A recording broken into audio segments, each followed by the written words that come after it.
Do you remember a specific PC Mag or TV advert that got you hyped for the release of a game? Zelda Ocarina of Time for the N64. So I had a load of old PlayStation magazines. I loved them so much. And I think the one that got me the most hyped, and I'm going to sound like a horrible millennial here because I was a young teenage boy, was all the ones of Lara Croft. I'm sorry, but yes. When Lara Croft appeared in a magazine for Tomb Raider 2 or Tomb Raider 3, I'm like, I need this game. Unfortunately, I don't think there's a way to tell my parents I need this game. And then my dad came home with it one day and I'm like, I understand. I see the level we're working with here. I respect his decision and agree with it. It worked. I'm sorry, but it worked, man, without a doubt. It just did. Future Cop LAPD had a really badass couple of adverts for it as well. I do kind of miss, like, weird TV adverts. I don't watch TV much anymore because, you know, I'm normal. But... I'm sorry if you still watch TV, but how few people actually watch TV now?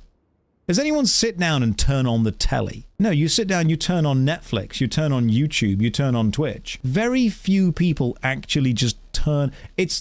I'm sorry to say this, but it's old people and your parents. That's who's watching TV. Like, if you go and visit your older relatives, they will put the telly on, and then you'll be amazed at how many adverts there are in it.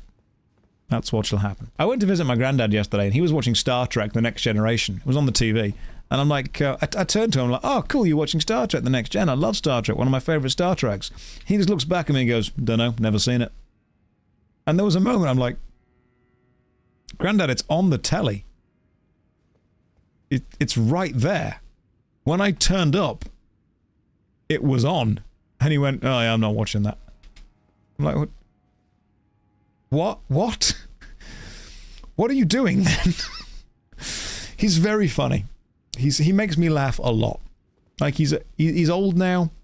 He's walking around with a cane. He's stumbling a bit. And I walked in, and I'm like, you've got stuff on the floor, you know, this looks like a little bit of an obstacle course. You're going to be, you know, fall over stuff here. And he goes, so I was watching the gymnastics on the Olympics. I thought I'd give it a go. Obviously, he was just taking the piss, but it was very funny. Yeah, TV's an ambient noise for old people. It was muted. That was the thing. I walked in, and there was just Picard muted on the screen having a conversation with Marika. And my granddad, he has this hobby now where he sits in a bungalow next to a kind of sliding glass door that you can see outside for the garden, and he watches his laptop. He watches the weather update, and every few minutes just checks it's right by looking outside. Like, I got round, and I'm like, what are you doing? And he's kind of looked at it, he went, it's 21 degrees. It's about right. And just looked outside at the same time. Sometimes he kind of goes, it's raining, and then looks out the window, and it is raining, and he'll be like, yep. But he needs to just check. He can't trust. He must check. He is correct. He's keeping himself busy. You know, he's not hurting anyone.